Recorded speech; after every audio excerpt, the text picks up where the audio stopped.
नमस्कार। हर दिन पावन श्रृंखला में आज 11 दिसंबर की कड़ी में हम बात करते हैं कर्मठ कार्यकर्ता बाला साहेब देवरस के बारे में। राष्ट्रीय स्वयंसेवक संघ की कार्य पद्धति के निर्माण एवं विकास में जिनकी प्रमुख भूमिका रही है, उन श्री मधुकर दत्तात्रेय देवरस का जन्म 11 दिसंबर 1915 को नागपुर में हुआ था। वे बाला साहेब के नाम से अधिक परिचित हैं। वे ही आगे चलकर संघ के तृतीय सरसंघ चालक बने। बाला साहेब ने 1927 में शाखा जाना शुरू किया। धीरे धीरे उनका संपर्क डॉक्टर हेडगेवार से बढ़ता गया। उन्हें मोहिते के बाड़े में लगने वाली सायं शाखा के कुछ पथक में शामिल किया गया। इसमें विशेष प्रतिभावान छात्रों को ही रखा जाता था। बाला साहेब खेल में बहुत निपुण थे। कबड्डी में उन्हें विशेष मजा आता था, पर वे सदा प्रथम श्रेणी पाकर उत्तीर्ण भी होते थे। बाला साहेब देवरस बचपन से ही खुले विचारों के थे। वे कुरीतियों तथा काल ब्रह्मा हो चुकी परंपराओं के घोर विरोधी थे।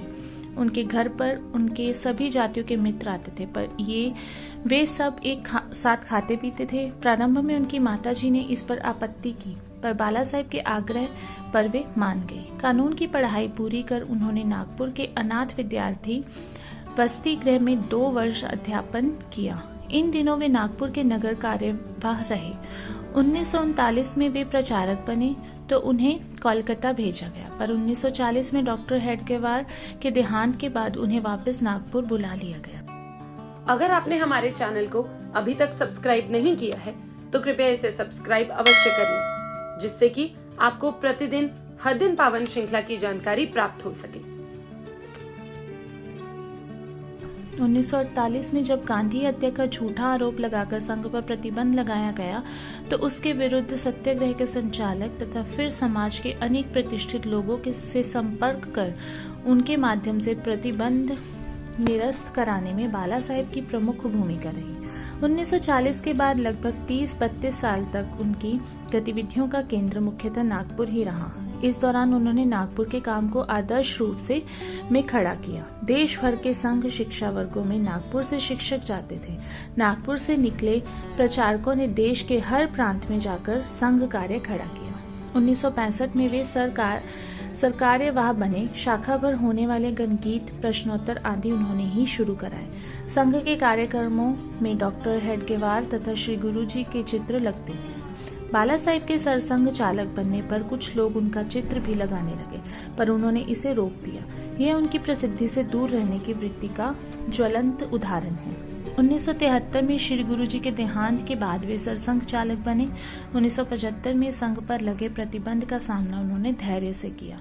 वे आपातकाल के पूरे समय पुणे की जेल में रहे, पर सत्याग्रह और फिर चुनाव के माध्यम से देश को इंदिरा गांधी की तानाशाही से मुक्त कराने की इस चुनौती में संघ सफल हुआ। मधुमेह रोग के बावजूद 1994 में तक उन्होंने यह दायित्व निभाया। इस दौरान उन्होंने संघ कार्य में अनेक नए आयाम जोड़े। इसमें सबसे महत्वपूर्ण निर्धन बस्तियों में चलने वाले सेवा के कार्य हैं। इससे वहां चल रही धर्मांतर की प्रक्रिया पर रोक लगी। स्वयं सेवकों द्वारा प्रांतीय स्तर पर अनेक संगठनों की स्थापना की गई थी। बाला साहेब ने वरिष्ठ प्रचारक देकर उन सबको अखिल भारतीय रूप दे दिया।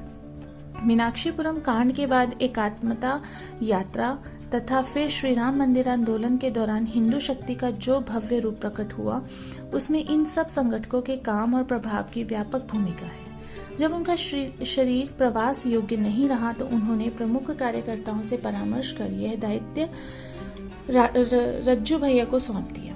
17 जून 1996 को उन्होंने अंतिम श्वास ली। उनकी इच्छानुसार उनका दाह संस्कार रेशम बाग की बजाय नागपुर में सामान्य नागरिकों के शमशान घाट में किया गया। कमेंट सेक्शन में जाकर आप अपने कीमती सुझाव अवश्य दें, जिससे हम इस कार्य को और अच्छे तरीके से कर सकें। भारत माता की जय।